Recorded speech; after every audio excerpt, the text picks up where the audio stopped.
We have a very special treat right now. We're about to go live with Evy Poumpouras, one of my good friends who I just connected with and couldn't be more aligned. We dropped her episode on the CLS Experience this week. Feedback off the charts. Honestly, one of my favorite conversations I've ever had, straight up. So there's that. Whiskey, do you mind? Evy, I see you. We're going to bring you on right now, and let's get nuts. Let's have some fun. You guys are in for such a treat right now. And as you can see, our brand new puppy, Whiskey, loves the attention. Come here. So Evy and I can elevate you.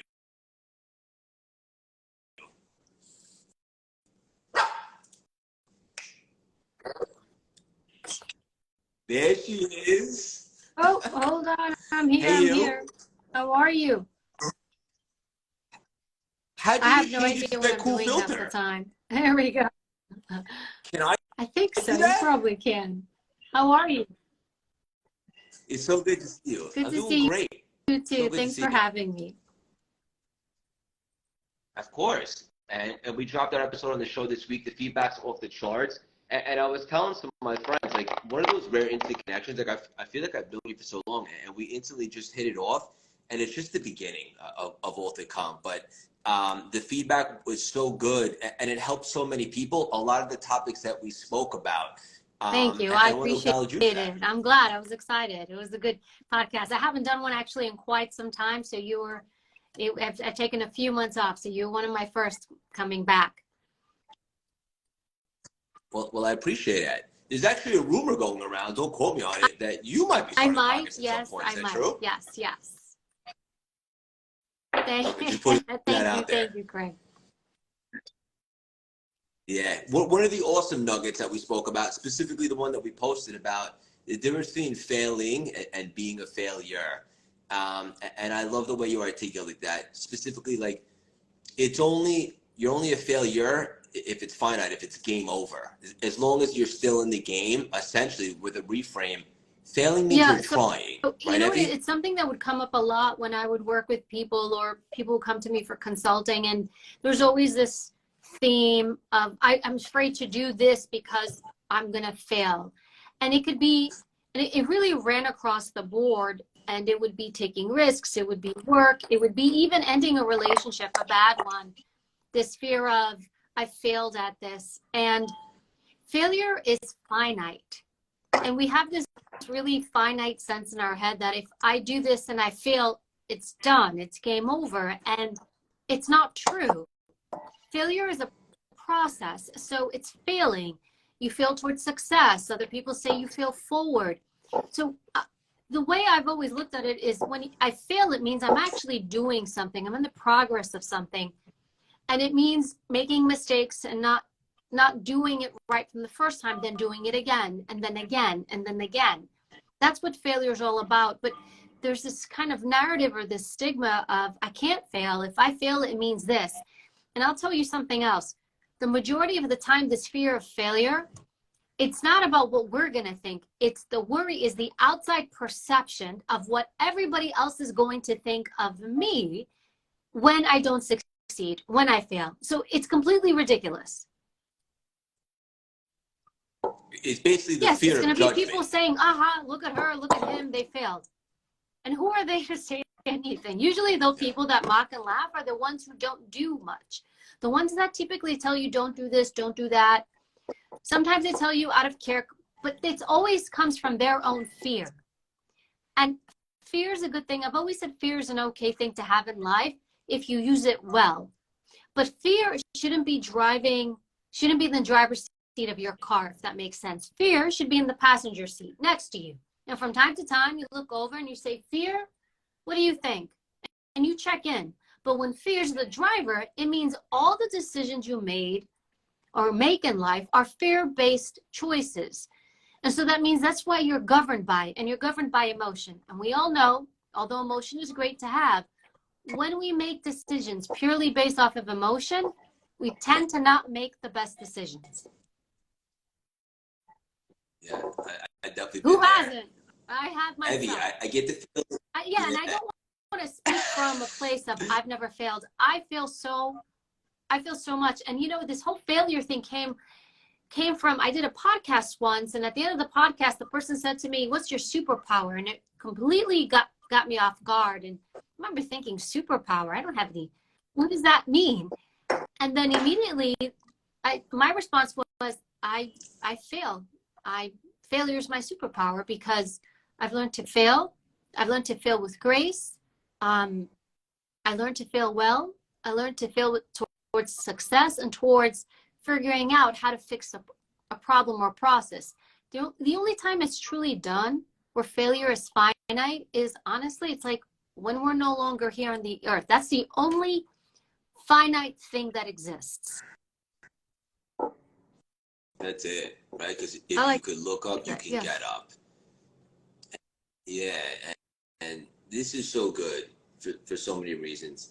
I imagine that there's so many people out there that unfortunately know that they're here for more than they're currently doing. I was one of those cats, and I'm still working on myself every single day. But a lot of people think that based upon past failures or mistakes, that's like an indication of their future, but it really has nothing to do with what they're about to do next. If anything, it made them a little bit more resilient. They collected a little bit more data, or maybe they're now a little bit more battle tested. You know, I remember I went to this event and I sat next to, actually it was my literary agent. When I wrote Becoming Bulletproof, they invited myself.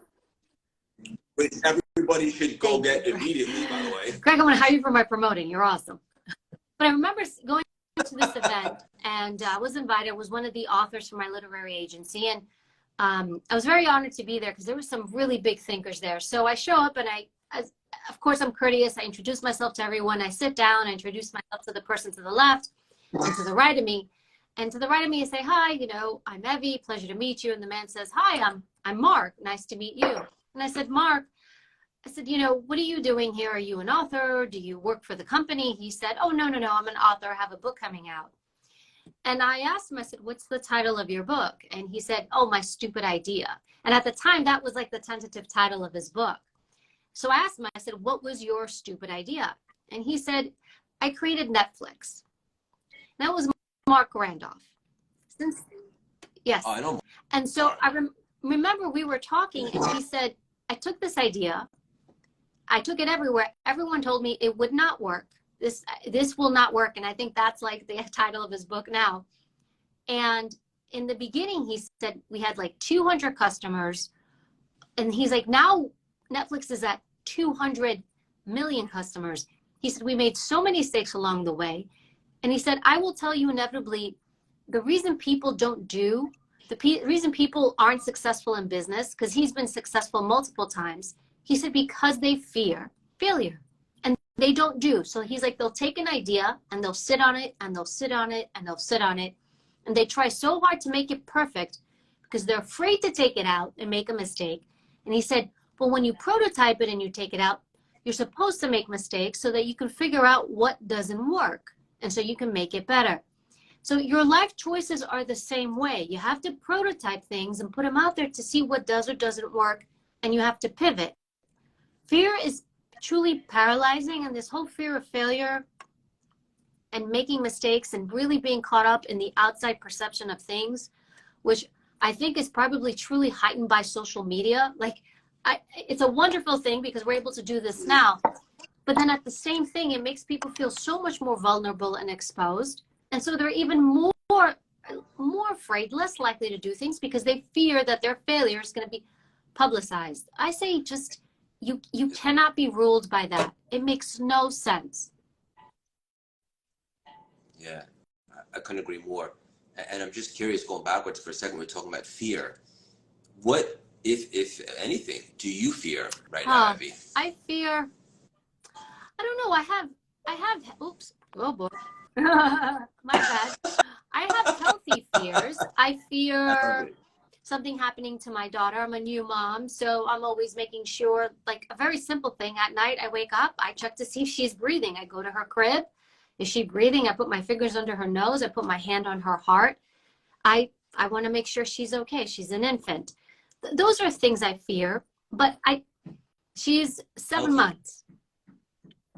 So, but again, like those are healthy. within reason. Those are healthy fears to have. Like, fear is appropriate. I have I like fast cars. I like to drive fast, but my fear of wiping out and wrecking my car keeps me from wiping out and wrecking my car. So I don't go too fast.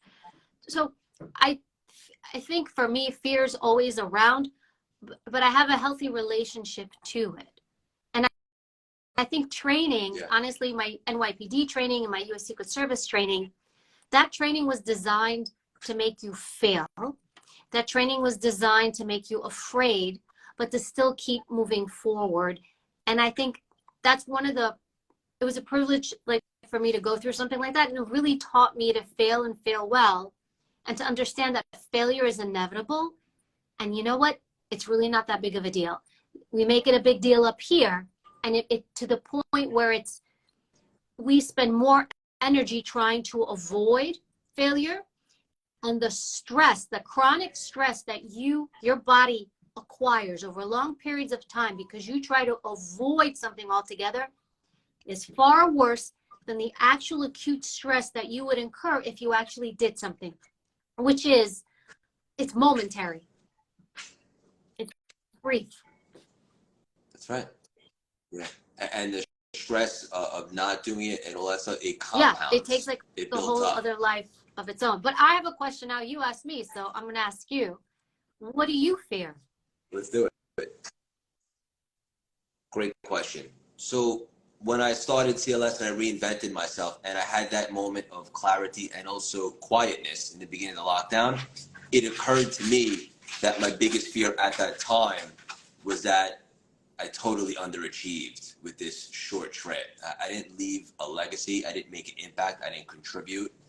And that's when I really put this all together and started CLS, and it caught fire. And I can honestly say over the last 2+ years, I gave this thing everything I got. And if this was it for me, I'm really happy with how the last 2 years went, going all in, getting engaged, starting the business, helping people, doing all this stuff.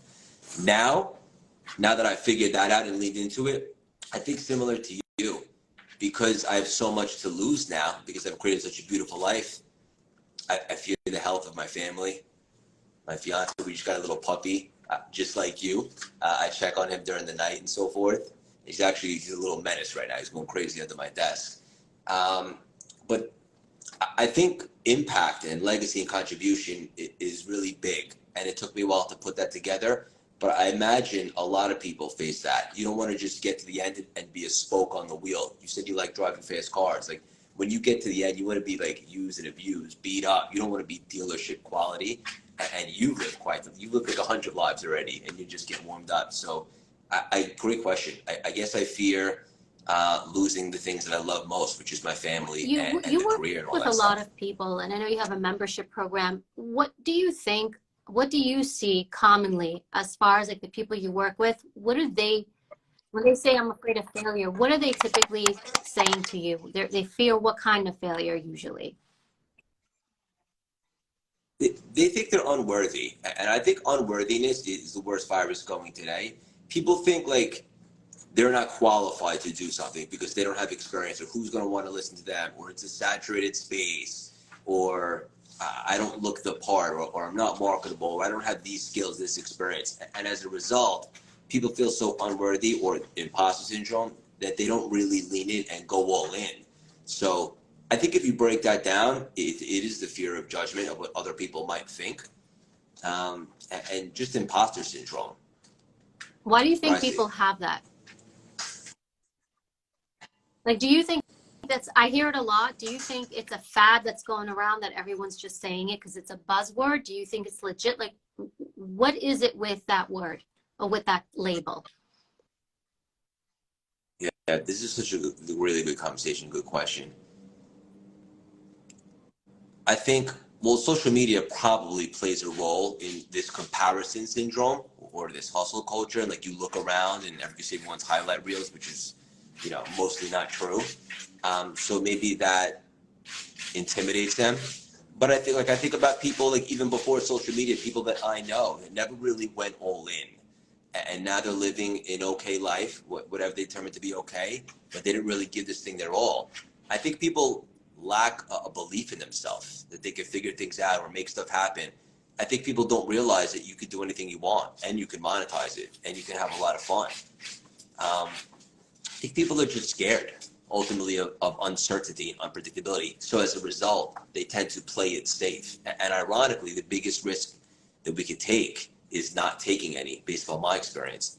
I'd love to ask you the same question. What do you think the answer to that is? I don't like the word. I don't like the label. It was created in like the 1920s by some researchers to help define feeling inadequate. And I think they coined the term for women, if I'm not mistaken. I could be wrong. It was more for women initially.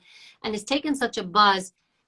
And I don't like the term because I feel that when we say something and we label ourselves as something, then we become that.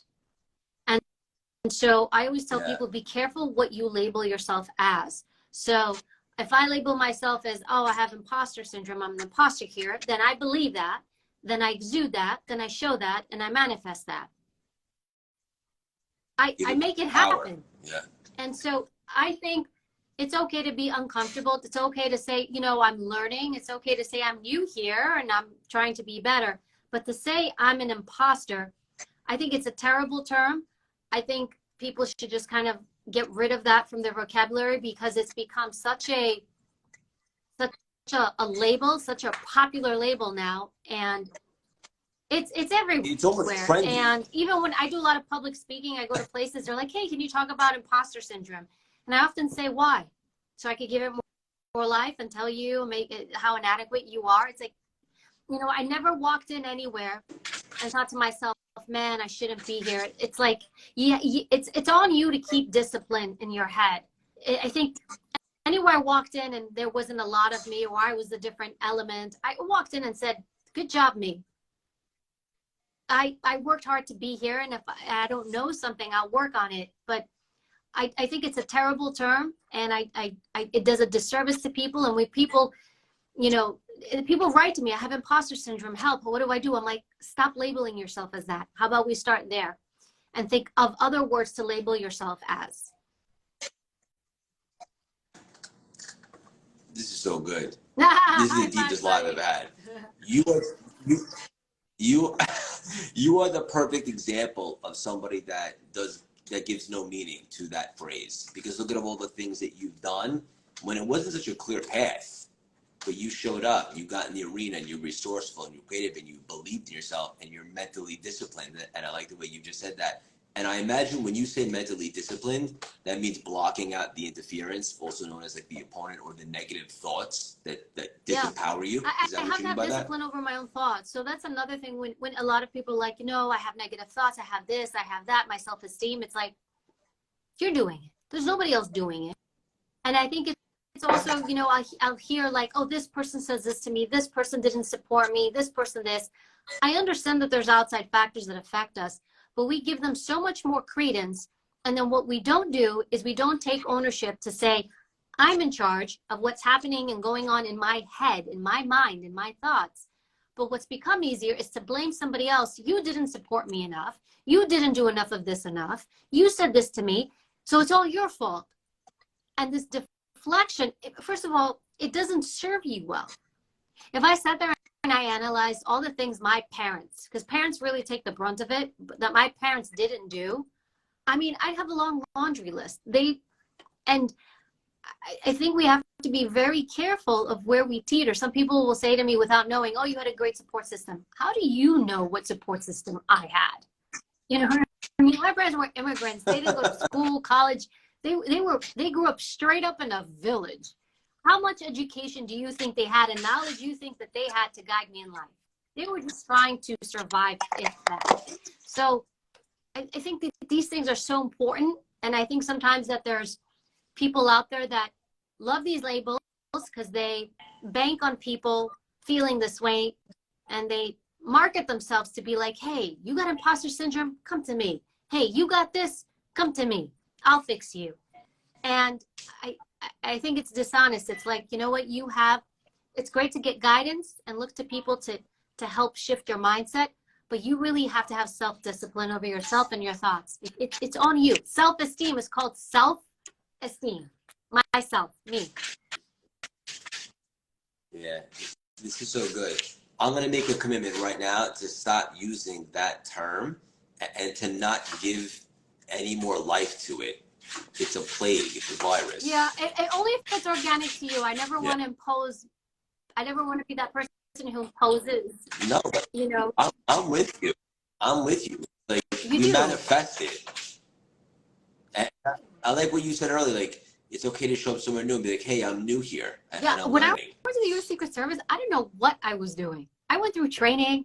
I remember the questions I would ask, probably the dumbest questions anybody could ever ask. I remember once I was driving the vice president's wife, Liz Cheney at the time. This was Dick Cheney's wife. And I was the limo driver. And I didn't know how close the limo should be to the front vehicle.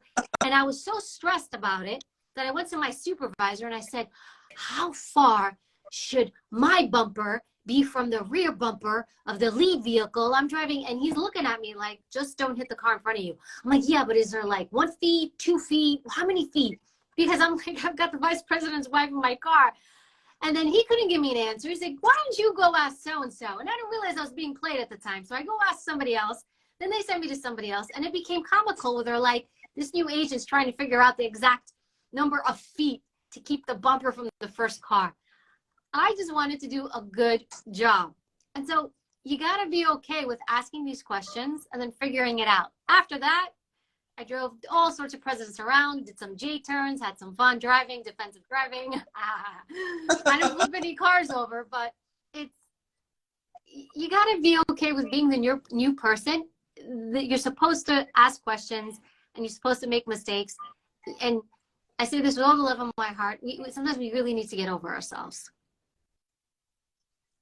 100%. Everybody was first once a beginner, right? Like, you got to start somewhere, and then experience and confidence, and you get momentum and so forth. I actually love being a beginner because it's humbling and it's challenging. Yes. It's fun. Were you like that when you started doing what you're doing now? Because I presume like you really had no experience in this space and then you transitioned over. Zero. Yeah, I had zero experience. Well, what So what's caused your you question? to make that pivot and to be so determined to make that pivot? Because you came from a place of where you were able to make monetary wealth, which a lot of people label as true success. True. Yeah. And as it turns out, just to be clear, making money is a part of success, but it's not even close to the full part. And when I got quiet in the pandemic, I just for the first time started becoming available to find out, like, why am I here? What do I love? What am I good at? What is my assignment? And I've been studying personal development for 15 years, journaling it, documenting it. Kabbalah, law of attraction, NLP, building rapport, historic figures, emotional intelligence, all that stuff. And then I'm like, all right, well, what are my gifts? Everybody's got some. And humbly, I can communicate pretty effectively. And then it occurred to me that I had been successful at things that weren't even really natural to me, but I was resourceful and determined and so forth, like Wall Street and running marathons. I actually love this stuff. So I don't see how I could fail. And also, I'm not afraid to fall on my ass, and I'm determined, I'm resourceful, I'm creative, I'll figure it out, I'll make some mistakes, and I'm going to give this thing everything I got, because the cost of inaction, once I finally got clarity, was way too high for me. I literally said to myself, I would rather die than choose to go back and be miserable after lockdown. So once I established that, this was almost like a breath of fresh air. And even though I had no experience with social media and the online space, I just figured I would figure it out, and I would have a lot of fun. And maybe the deepest part, like, for the first time in my life, I can honestly say I'm going to show up real, raw, authentic, the real me. I'm going to give this thing everything I got. And in the very small percentage that it didn't work out, which I really believed it would, I can live with that. And so what do I have to lose? I love this stuff, and I want to help people. And I started putting out content, and it started getting momentum, and I tripled down. So then, Craig, what do you think, in working with the people you work, what do you think is the biggest thing then that plagues everybody today? What is everybody searching? Like, what's the biggest, I guess, of all the things, what's the biggest plague you think out there that's getting people? I think a lot of people are miserable and unhappy. And I think it's a lot of smoke and mirrors. And for example, like if you looked at me 4 years ago, the outside looking in probably thought I was really happy and successful and all that stuff. But I wasn't even alive. I was starring in this movie called Existing. Literally, I was waking up on Mondays and I was looking forward to the weekend. Didn't like my job, even though it was my own business. And that's when I determined that making money is not everything. I think so many people are unhappy. And I think that what I've discovered to be true is that it doesn't take time. It just takes alignment. But you got to do that inner work. You have to raise your vibration, figure out what you want, be mentally disciplined, get yourself in a high frequency. And I think everybody's here for a reason. And I believe it's on us to figure out what that is and lean into it. And I know there's a lot of people that are listening right now, and they're probably like, well, Craig, that sounds great, but I also have to pay bills and all that stuff. And I get that. But I really believe, and nobody has yet to prove me wrong, that if you're passionate about something and you love it enough and you lean into that, you'll figure out ways to monetize. So to answer your question, long-winded answer, I think a lot of people are just really unhappy because they're doing a lot of stuff. I think you're right about the unhappiness, and it's actually manifesting, I think, around this. When you look at even social media, and if you look at the tone, because I only bring up social media because it's a platform where everybody can have a voice. And so even if you look at the tone of social media, it's predominantly skews negative. And so that really, and sometimes very negative and very hateful.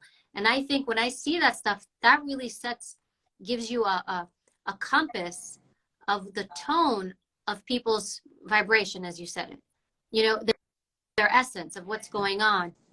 And I think that that's really important. So if you're feeling, and I don't want to criticize people for being unhappy but I always tell people, when you're looking at flaws in other people, when you're so hyper focused on this person this person that, you need to bring it back, because you're not in a good space.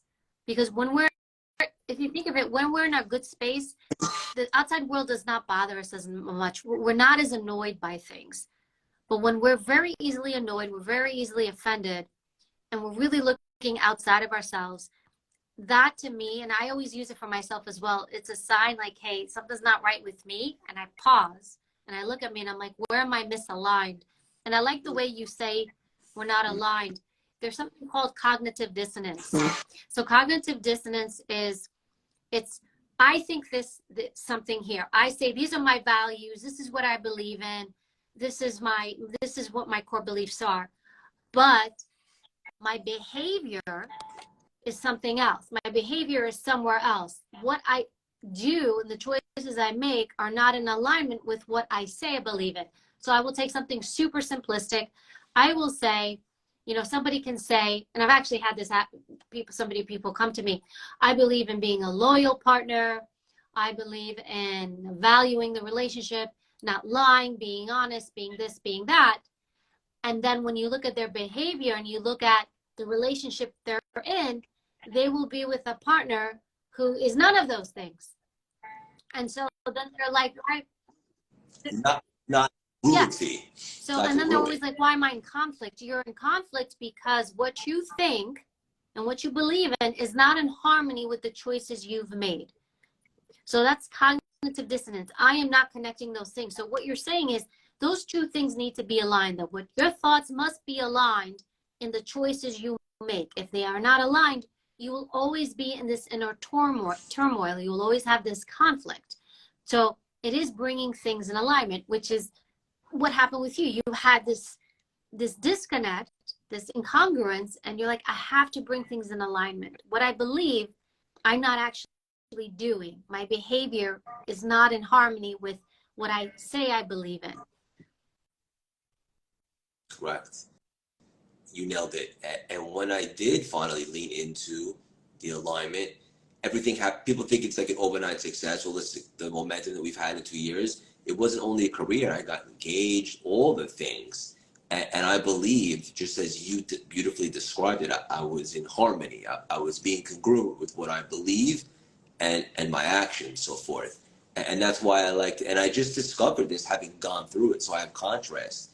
And that's why I like to say it doesn't take time. It does. And I think, though, it's an ongoing process. Like, you're not one and done, right?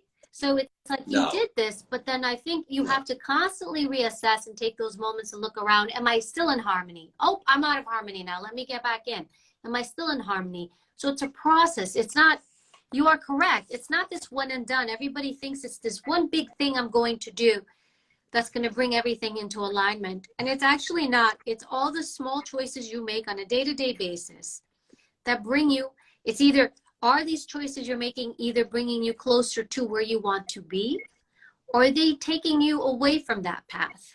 But it's a constant reassessment. Am I in harmony? And am I in harmony? And I think that's a great way for people to pause and, am I in harmony? Is this in harmony with what I'm actually doing with my life, the choices I'm making, the behaviors that I show?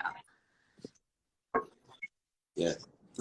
And also sometimes things change, right? New seasons, like look how many different things that you've done and all the exciting stuff you're up to now. So that's another Oh reason why yeah, it's an ongoing I've been all journey. over the map. I went from, like, I worked for an insurance company like right out of college, to working for a congresswoman, to going to the NYPD, to going to Secret Service, to going to NBC, to going to Bravo. I mean, I've just been boom, boom, boom, boom. And it's like a ping pong. Nothing's linear. So I will tell everybody out there, nothing is, I'm going to go from here, from this point to this point, and it's going to be beautiful. And mine has been like this, but I think because I haven't feared the failure of the process, I've allowed my journey to be whatever it's going to be. And I think maybe not attaching ourselves to the results is important. We're so worried about what's the outcome going to be that you're so worried and so stressed. And so that does take away from your cognition, your cognitive load. It's overwhelming. It adds more stress and anxiety. And that also takes away from your creativity, your ability to problem solve. So I do spend, even to this day, a lot of time always reassessing, always checking in with myself. And honestly, being honest with myself. Sometimes we're not honest with ourselves and we sell ourselves BS to feel okay about where we are. And it's important to really call ourselves out and be like, you know what? No, I'm being dishonest here. Yeah. First of all, I love you. So it's that. Number two, that very concept is what I did when I started this. And one of the reasons why I think attributed to a lot of the success is because for the first time ever, I married the process and divorced the outcome. In other words, like I'm intentional, like I have audacious goals. I think we all should. But then I detach, and then I'm like, what can I do today to move, get a first down, right? Just to move the chains a little bit, to build the brand, to get a little momentum. How can I stack magical moments? I'm not even anymore thinking about like a masterpiece day. I want to make this live. Like, I don't care about 20 minutes from now, half hour ago. I just want to be so mindful, present with you and in the moment. And when you continue to stack those, you start to get a lot of momentum. And then you look back after a couple of weeks, it's like, oh shit, like we're on to something here. So I agree with you. I think so many people are paralyzed by this big end result or how long it's going to take or how to even get there, that I guess scientifically you know better than me, and you mentioned like all that stuff, it actually like derails you and your creativity from So what you're focusing on the talking task at about hand. are known as small victories. What you want to focus on, and it's absolutely true, you want to focus on a small victory. So right now, a small victory right now is you're trying to do CLS, right? This whole big vision that you have. But your small victory right now is my life with Evy. Nothing else. That's my small victory. You want to make this as successful as possible, have people connect with it as possible, love it as possible, for it to resonate with people. Check. That's a small victory. What people do is they look at the overall picture. It is so overwhelming and inundating. And what they do is they do nothing because it's too much and too big. Training was a lot like that. If I paused and I looked at training like I have to do all this in 8 months, it would be so crushing. You'd fail. So training was, I'm just going to focus on what I have to do now, this hour we have to do what? Run a 5K. I'm not thinking about later that I have to go qualify or go shoot or the law exam I have to take later. Right now, all I need to do is run this 5K. And even then I would make it smaller. I just need to get from here to that lamppost, which is legit what I would do. Then I get to that lamppost. I'm like, okay, I just got to get to that stop sign. Okay, I just got to get to that tree shrub. Okay, and then before you know it, I was done with my 6-mile run, my 10-mile run, whatever we were doing. And I think that is a mind process that I've seen across the board used by so many people. And I will tell you unequivocally, all those of us who have gone through this type of training, that's the process that you use, because it's so overwhelming, it's so stressful. If you look at the totality of it, it's too much to bear. And it's just like, what do I need to do in this moment? And that's it. And sometimes it's simply taking a deep breath and focusing on one thing versus the next versus the next. Small victories is what you want. Anytime I find myself in a rut these days, and just to be clear, it used to be like a bad month, then a bad week, then a bad day. Now it's just moments. And I literally I practice that exercise. I go, okay, how can I make the next activity or the next task at hand as magical as I possibly can? Just be so mindful and present. And then you forget about all the bullshit, for lack of better words, and you're just in the moment. Yeah. And then you continue to stack those. Yeah, it's compounding interest. You know better than anybody. Evy, how come when I speak to you, I feel like high? You know, like dopamine everywhere. It's interesting you say that, because I think when we do human connection, right? I always tell people, focus on how you make other people feel. Don't worry about what you're going to say. Connect with people. And I've always tried to be as intentional as possible that when I'm with someone, and granted, you have to like the person and connect with the person, right? It has to be genuine. It's always like, how can I truly be present and connect with this person? So in some ways too, this live for me, it's a small victory. It's like, I am here, I am present. It's Craig. I did this podcast. We had a great conversation. We've got all these people on. Let's really have a good dialogue and be present and be here for them. So I think because I bring in that vibration and it's in harmony with your vibration, right? It works. We don't always get that, as I'm sure you may know. And then you look for people like that in life, right? Is that one of the ways you build rapport? Rapport, rapport is something special and unique. You want it to be genuine. I will say this. And so with some people, it's easier than others. With some people, you're already in harmony. So I think if we're looking at our situation, because our point of view is quite similar, because the message of what we're trying to convey is similar, and because we're both in the process of right now of helping people, we're in alignment. We're in alignment. And so that makes the whole thing work. And I think it's important for people to know that too. Find people, it's not just being in alignment internally, find people that you're in alignment with. And also, just because you're maybe not in alignment with someone, it doesn't mean they're a bad person or that they're negative or toxic. Let's watch out with the labels, because we're quick to do that to people. It just means you're not in alignment. And it's your responsibility to own your existence, because you use that.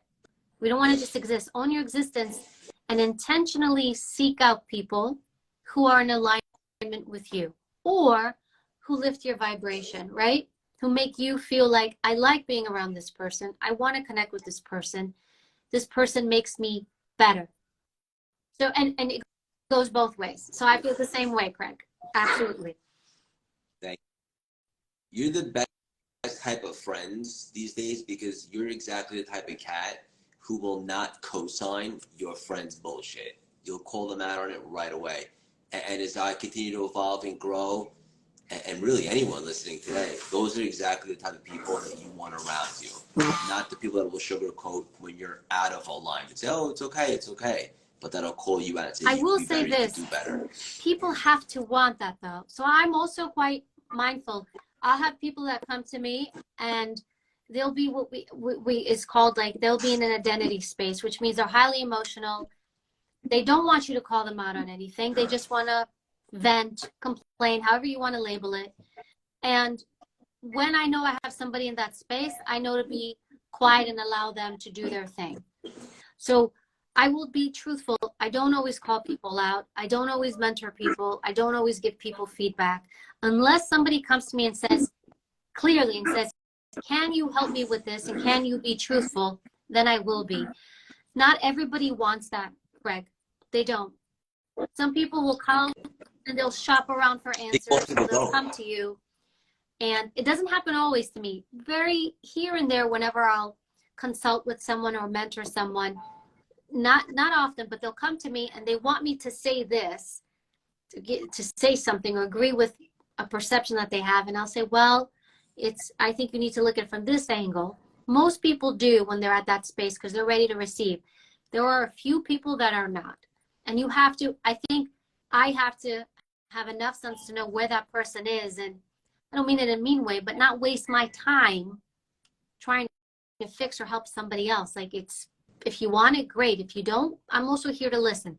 There's also nothing wrong with listening to people. I do think though, from a self-preservation standpoint, we also have to be careful not to let people become a burden to us or dump on us constantly, right? I would think, and I'm curious, I would think, do you have a lot of people that come to you always for advice or guidance or are always leaning on you too heavy? And does that happen? And does that get exhausting for you? Yeah, it does. How do you yes and yes. handle stuff like that? What do you typically see? You know, something that I've really worked on is being really selective and intentional with who I am around, proximity and stuff like that. So you can't save everybody, right? I want to help people a lot. And sometimes my fiance, who reminds me of you a lot, and she has an immigrant mentality from Ukraine, and she's like, sometimes you're too nice, like people don't deserve it. She's a little more savage. So it's I like savage. I know you do. I know you do. I can't wait for you guys to meet. Look, I try to be very selective with who I'm going to pour into, right? If someone asks me a question, I'll give them my honest feedback, right? But you can't, like, people also have to be coachable. People talk about like, oh, are you a good coach, this, that, and the other thing, but there's also, you got to be be coachable and be able to receive constructive criticism or feedback and apply it, not take it personal and so forth. So I think you got to be very selective. Right. There's been people that come to me, they wanted to work with me or do a mentorship with me. And there are people where I said, no, I'm not going to work with you. It doesn't happen often, but I've done that where I'm like, I'm not for you, and that's okay. Please go find somebody else that works for you. Some people think they're coachable. You're correct. And they're not. And I would say open. They're not open. Sometimes, I remember once I had this one woman who came to me who is a therapist or a psychologist. I actually have quite a few that come to me. And she needed guidance with something. And as I began to give it to her, she wasn't receiving it. In fact, she was very much holding on to something traumatic that had happened to her in the past. And I remember telling her, why don't we leave that there so that you can move forward? And that incident that she had happened, it was so part of her identity that she was angry about it. She's like, what do you mean?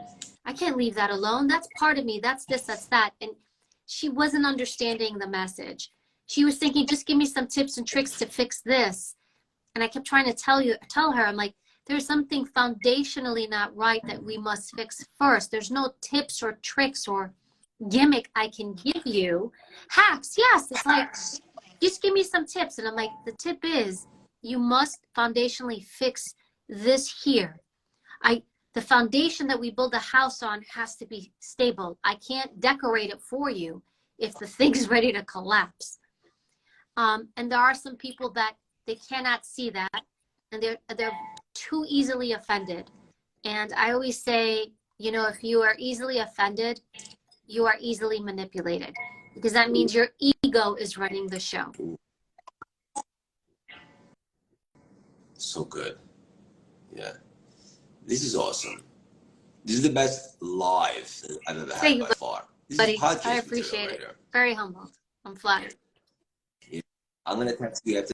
Let's get something in the calendar and go out. These are probably gonna be part of our dinner conversations. Like I love getting together with you. For our whole community audience, I'm so excited to have shared you with some of them who might not have been familiar. Also, this just came to mind. We'd love to get you in the membership for one of the months. Yeah, I know they'll all love you. They'll buy Hey, you the come book on and mine. stuff. We'll do a flip. You come on mine, I'll come on yours. Let's Done, share. Love it. done, done, and done. Love you so much. Thank you for everything. Thank you for being you. So excited to build a friendship. Thank you so much, And I'll Greg. text you Have a later. Have a great wonderful night. night. Be well. Everyone have a great night. Bye, Bye. guys. Bye. Wow. Was that fun? Guys, grab Evy's book immediately if you haven't. Check out all the cool stuff that she has going on. Her content will penetrate your soul. Mark my words. I mean, just even that, a 47-minute live, nugget after nugget after nugget. She has so much cool life experience, and she's brilliant. She's awesome, and as you can see, she loves to challenge you, and that's what it's all about.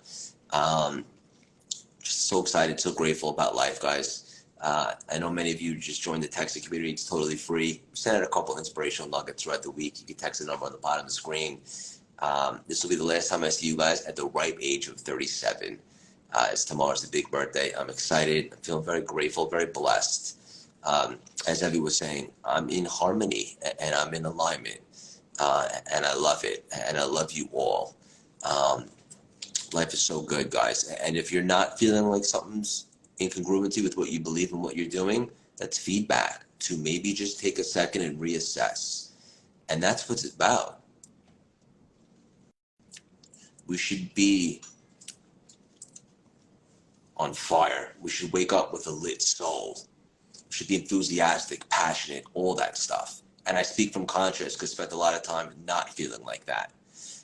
So get your ass in harmony. Get in alignment, figure out what you love, what you're good at, marry the two. And when you feel that nudge or that calling, sometimes it's just a whisper. It won't always be so loud. Raise the volume and lean into that and explore. And that's what life's all about. And I love you guys so much. So there's that. Have a great night, guys. And obviously go check out everything Evy has going on.